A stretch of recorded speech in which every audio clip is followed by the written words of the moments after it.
Generation Next Volume 2.0 as we end 2021 and begin 2022 by looking at another group of some of the best high school baseball players in New Jersey. It's Donovan Zsak's day today. Donovan is coming off of Tommy John surgery, but back at full speed and ready to go. He's a University of Virginia signee, signed his letter of intent in early November to continue his career in Charlottesville. And we welcome Donovan to the show today. Proud St. Joe's Metuchen senior. Thanks for coming on. No problem. Thanks for having me, man. Absolutely. And despite the fact that you got that Mets banner, we'll still allow you to come on. Big day for your Mets. We'll date it a little bit. This is Max Scherzer signing day, right? Or supposedly signing day. Huge day for the Mets. DeGrom and Scherzer going 1-2 for their pitching rotation, and I think they got a chance to win it all this year. So let's hope they do. Well, half of us hopes that they do this year, right? That's yeah, for sure. It'll certainly be fun to watch the two of them going back to back. I mean, anybody who's a pitching fan is going to like that. Yeah, definitely. So UVA. I mean, we've had a couple of Virginia guys on. A couple weeks ago, who's now suddenly in your class. Yeah, he's a stud, man. Yeah. You know, we've had a couple of future UVA guys, 23s and 24s, but let's hear how the journey went for you. And not that the school itself needs a whole lot of selling, but you know, when did you kind of make the decision that that's where you want to go? Well, I committed right away, man. I got an offer my fall of freshman year in November, and I hopped on it. There's not many schools like UVA academically, and the baseball there, just the culture. They're always a top 10 program in the country. So getting a chance to play baseball at UVA, like, how can you turn it down? Right. You really can't. Like, no, there's no point in waiting for more offers. Yeah. So I bounced on it right away, but I still knew there was a lot of work left. Like, I committed to UVA. I was 78 to 80 miles an hour, just a tall, skinny kid. But I progressed, and it worked out pretty well. So I'm happy. Yeah. This is kind of your comeback season. I mean, right? Like, so, you know, there was no high school baseball in 2020. COVID just kind of wiped that out. Yeah. And you kind of were working through some pain, I guess, at that point, and found out over the summer that year that it was more than just some pain. So tell us what happened at that point, and kind of where we, you know, what caused you to miss 2021? Well, everyone missed the 2020 season, of obviously because COVID, and you obviously feel bad for those seniors who lost their year. But there was that last dance tournament. My high school head coach actually, I think, started the idea along with JT Kroger and a couple other guys from New Jersey. But played in that, and my arm was just killing throughout that whole tournament. I was trying to push through some of the pain, but eventually at the end of the day, it got too bad. I was pitching all summer with the Diamond Jacks too, just doing a little bit of workouts there. They do a great job over there at Diamond Nation. And then for high school, when I started pitching in high school ball, my arm pain just got pretty bad. So I remember distinctly, we played Jackson, and my arm was killing, and I wasn't the same pitcher I normally am that game. Couldn't throw a strike, was probably throwing 10 miles an hour slower than what I normally did. So, I got my arm checked out, and turned out I had a full ulnar collateral ligament tear. So the only option I had was Tommy John, like nothing else. So I had to get Tommy John. It sucked telling a 16-year-old kid they need Tommy John, but at the time when I was 16, but I knew I had to get it done soon, and I'd be back better than ever. Yeah, the not that there's ever a plus side to the story, you know, when that's the case, but you know, when you think about it now, you're right. It sounds like you're fully healthy and built back, and got the chance to not be that tall, skinny left-hander anymore, right? Yeah. So tell us about the what you've been able to do body-wise to get ready for pitching in the senior year and Power 5, and also let's give a shout out to some of the the rehab work and kind of build up work that you've been able to do. So we'll let you shout them out too. Well, I've always been doing physical therapy at Resilient. It's in Chatham. It's actually inside the same building as the Annex Sports Performance Center, and I've been going to both those places since I was 14, 15 years old. So I knew when I got Tommy John, I knew I had the right people around me, and I knew I had a great physical therapist, great trainers that would help me, and I knew I had to put on some weight too. So last winter to around now, this fall, I gained probably 25 pounds in the last 16 months. So the last time I pitched, I was 165 pounds in against Jackson. I was probably maybe even a little less, but now I'm 190 pounds and hoping to be 200 pounds by the start of the season. That'd be a solid weight. And, I was gonna say you got more time to build still before the season starts. Yeah, still probably 100 days before opening day. So or just about that number. So definitely a lot more time to put on weight, get stronger, going to this Annex Sports Performance and still doing PT once in a while. So definitely have good people around me to put on weight. And you're I guess you and your teammate Andrew Golden, who we had on a couple of weeks ago, who was say he did a pretty good job of filling in for you last year. Yeah, man. Andrew's a stud, 7-0 with I think like a 0.5 ERA. Yeah, I gotta catch up to him this year, man. I got a lot to prove. I gotta be able to catch Andrew this year. He's a stud, and me and him both have been going to Total Arm Care and just throwing there, and he's Total Arm Care really has done a lot for me, fixed some mechanical flaws that probably caused me to get hurt, and big winter there ahead still, and I'm looking forward to it. Tell us about the fun and the challenge of having someone like that, thrown from the other side, obviously, but Andrew going to Rutgers, another P5 school, maybe not quite the history of Virginia baseball wise, but still pretty darn good. Having him, sort of kind of pushing each other every day. Yeah. We go to the Annex together. I see him there sometimes. We throw together, and I see him every day in school. So I definitely get to talk to him a lot and bounce back ideas about pitching sometimes. And like I said before, I really want to catch up to what he did last year. Like I would love to go out 7-0 as a senior, and so would he too. So we get on each other a little bit, figure out who's going to be the best pitcher this year, and it's always good. Just we both like to compete, which is great, which should be really good for our team this year. Definitely. There's no reason why you both can't go 7-0, right? That's not a that's the goal. That's our goal this year. We both want to be 7-0, and obviously as a team we want to win the county tournament and the state tournament, which is more important than our records. Yeah, for sure. Now back to Virginia, right? You obviously get that offer in 9th grade, but you're still not in the it's not like you've gone down there on an official visit or anything like that.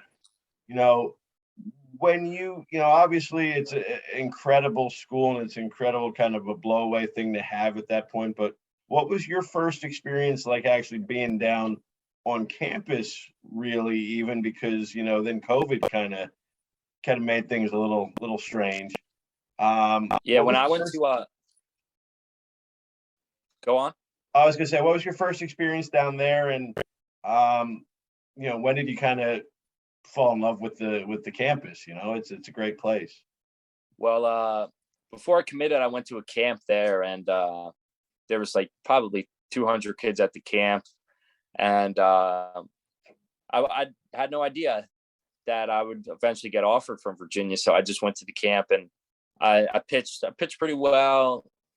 The baseball field actually was getting some changes done at the time, so I didn't get to see the full baseball field. But I think they were fixing the bleachers out in the outfield. But once I saw the field, once I saw the campus, once I saw the facilities, I was sold, man. I knew if I ever got an offer from Virginia, I would take it right away. The coaching staff is amazing, and once they did offer me, I knew I was set on Virginia. I knew I was going to take that. Yeah, and they seem to be doing pretty well with their New Jersey guys too. Yeah, they definitely do get a bunch of studs from New Jersey. In my class too, we got Aiden Teal, Johnny Ormsby, and Kevin Jaxel, who's also coming off of he got Tommy John as well. So he's a stud. He goes to Don Bosco, another monster team in New Jersey this year. For sure. Now, um, any great pitcher or pitching staff is going to look to, and I don't think it exists unless you got a great catcher too. Yeah. We'll have Mark on sometime, in this series too. What's it like, Mark Luisi? I mean, he's junior. He's just a kid, right? But still, he's got to be a lot of fun to throw to, knowing you got somebody that good behind the plate. Yeah, he's a stud, man. That's all I really could say about him. He's probably one of the best catchers in New Jersey, and defensively, he's probably as good as anybody in the country, man. He catches everything. He's got a cannon. I threw to him twice a week throughout COVID. So I definitely know how he is as a catcher, and he's amazing, man. He's leader he was a huge leader last year for us. And he's definitely going to swing it and catch it really well for us this year. For sure. A couple random questions. You ready? I'm ready. Well, kind of giving it away with the banner, so I'm not going to ask you your favorite team. Who's your favorite Met of all time? Of all time, man, I really don't know too many of the old school Mets, but I'm a huge Jacob deGrom guy. He got Tommy John. He really simplified his mechanics, and I'm trying to do the same thing. He's got a live arm. He's also a pretty skinny dude too, so I could definitely look up to him, and I hope to throw 102 one day like he does and be one of the best pitchers in baseball. But definitely have a lot of work left to do before I do anything close to that. Yeah, I feel like 102 from the left side would be pretty solid. Yeah, pretty good, I guess. Yeah. You and Aroldis, I think those are the only two that I would know that could do that. Yeah. Game day music choice. What's our favorite game day music? I honestly, I'm not a huge music guy. Like a lot of people like to listen to music before games and stuff. I kind of just get in my own head, try to pump myself up a little bit. If my teammates are playing any music, I'll just listen to whatever they're doing. And I really like to just focus on the game ahead and get ready for the start.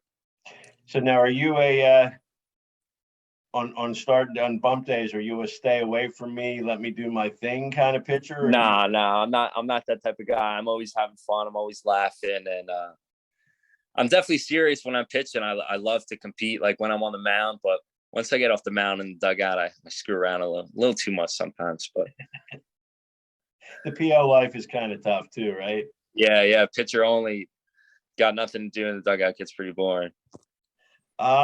Favorite part of St. Joe's? You've been there since ninth grade. Yeah, I've been there since ninth grade. I really just like all the kids on the baseball team, especially a lot of the transfers.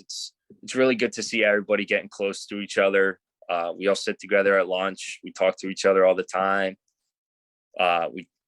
Most of us work out together. A lot of us throw together too, which is really good. And yeah, I just like how we're becoming more of like a brotherhood. We didn't have that too much earlier with a lot of the transfers coming in. It was obviously they're adjusting to the school, but this year, we're definitely more of like a family this year. Phone app that we couldn't do without. Yeah. Well, phone app I couldn't do without. TikTok, man. I've been on TikTok probably too much every day. I probably spend like an hour and a half on TikTok every day, just watching stupid videos. I definitely got to cut some time off TikTok. All right, here's another tough one for you. If everyday activities were Olympic sports, you'd be getting the gold medal in what? Probably eating, man. I've been eating a lot. Trying to gain that weight. All my friends make fun of me. I bring food to school. I'm always eating in class too, getting yelled at by teachers sometimes. So definitely eating, trying to put on more weight. So you're obviously, right, you're putting on 25 pounds of good weight in the last year and a couple months. Yeah. How have you been successful in doing that? Has it been like a calorie goal you're trying to hit, or is it like a plan, or is it just give me food, I'm going to eat it? Yeah, I'm just trying to eat more. A lot of people count off. I don't really count calories. I'm able to like determine like, oh, this, like if I eat good that day, I'll be able to realize, oh yeah, I ate enough. For a while, I was taking this mass gainer, so it had like, I think it was like 800 calories. So I would just drink that right away to start the day, and it's 800 calories right there, along with some oatmeal, maybe some eggs. It's 1,500 calories in total right there. So that's already good. And then plus I got another 10 hours left in the day. If you could be D1 in any sport that wasn't baseball, what would it be? Football, man. My dad's a football coach. I grew up watching football a lot, and yeah, I'd love to be a football player. You see all these college football games on TV every Saturday. They look awesome. Atmosphere looks great, and there's probably nothing better than being a college football player. You really have the life, especially in the SEC. Like it, that's awesome. I can't even like describe how cool it must be. Not to mention you're probably pulling in about $250,000 or $750,000 a year with just your NIL rights now. Yeah, I heard about that. Like you could get sponsors and stuff. All these athletes probably making a killing. Yeah. So I'm guessing you'd be a lefty quarterback. Yeah, I definitely would. Maybe like a little bit like Tua or something like that. But little bit. yeah, but I never played football, so I have no experience, but definitely looks like a cool sport to play Division I baseball, Division I in. For sure. A quote or piece of advice that you've gotten along the way that really sticks with you? It's kind of cringy, but I know a lot of people talk about like it's not how hard you fall, it's about how you get back up, and especially with Tommy John, like it sucked, especially getting at such a young age, and you're at the rock bottom when you get Tommy John, really, and got to work back up, got to start doing daily necessities with your arm. Like I couldn't eat with the fork for a couple weeks. Like you really got to learn every basic function of your arm again, and you build back up to like the peak now, and it feels it's such a good feeling just being back playing baseball, and something that I'll never take for granted again. Just how good baseball is. I missed so much time, and I'm just excited to be back, especially this year for my senior year. It really like when I hear these things and these rehab stories and these comeback stories, and you're coming back like thrown harder and in better shape, it just really reminds me that like, 10%, we think it's 90% of our lives are what happens to us, and 10% is how we react, but it's really the other way around. I mean, so much is determined by how we respond to these things that happen, right? I mean, you're getting ready to dominate this year now. Yeah, I definitely knew it sucked, and I'm obviously was a little upset about it for a while, sure. But I knew the way I reacted would play a huge part in if I came back better, or if I came back the same, or if I came back not good. So I knew I really had to put in a lot of work to be able to be good. And I still know like it's not over. There's still a lot of hard work that has to be done this winter to achieve some of my goals for the spring. Definitely. Last one. I'll let you slide on the other one. I'm in a good mood. Yeah, let's go. I hate to see pain and suffering. Yeah. You're beginning of your senior year. You're headed to one of the best schools in the country. You're getting a chance to play, in one of the best conferences in the country. You're set for a great year with a great group of guys here at St. Joe's. Yeah. What would 12th grade Donovan Zsak say to 8th grade Donovan? What if you had to, like if you had that out of body experience and you could do that, what are you telling yourself from 4 years earlier? Oh, I would just tell that kid to keep doing what he's doing and not give up on baseball, man. When I was in 8th grade, I was probably throwing 75. Really had no idea I'd be a Division I baseball player. And I would just tell that kid to keep pushing. In 8th grade, I started 8th grade 5'6", and by the end of it, I was 5'11". So I grew a lot, and now I'm 6'3". So that's almost a whole foot within those 4 years. So I would just tell that kid to keep pushing and keep grinding, and everything you dreamed about will come true, man. Playing baseball at UVA is really as good as it gets, and I'm just lucky. I had the great people around me to support me and help me get there. Definitely. We're pumped for you, of course. Yeah. Look forward to watching you this year and getting back on the bump and let's get something done special, right? I mean, this is a chance to be a special year and really excited for you. Thank you. I really hope this year could be I really hope it goes as good as possible, winning the county tournament, state tournament. And we definitely have the pieces. We definitely got to keep working, and great coaching staff around us. Definitely. Donovan Zsak, our guest today, Generation Next 2.0, Jersey Baseball Show. We're glad you're able to join us, and we look forward to seeing you next time. See you soon. Thank you for having me, man.